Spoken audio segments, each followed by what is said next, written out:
I would say Singapore is not a good place to start a company. In terms of business in Singapore, it's very dependent on your connections and who you know. Yeah. So, you can have the best selling product, you can have the greatest, cheapest item or whatever you're selling. But if you don't have the connections, I don't think your business will flourish. Do you start your own company? I used to want to.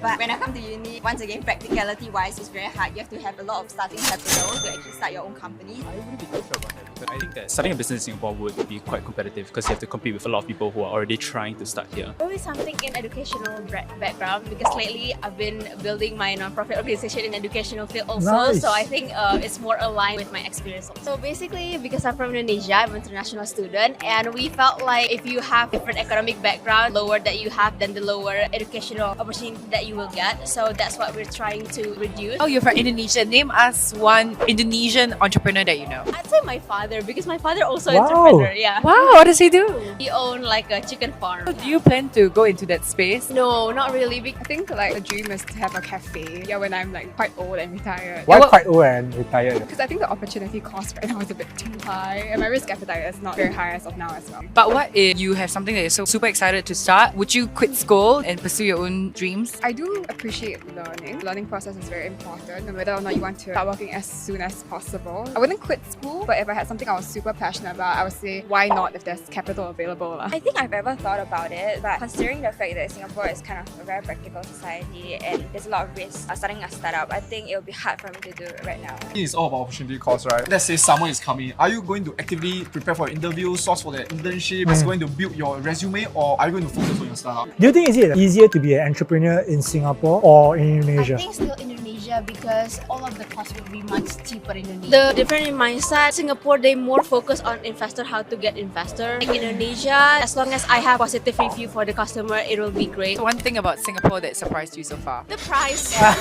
It's so inspiring to see some of the students starting their own businesses like Gig Worker Marketplace. But I can understand it's quite challenging as students. Yeah, and it's so heartening that we spoke to so many founders or founders to be in university. I can't wait to see the awesome business that they are building. The next unicorn to be. Yes.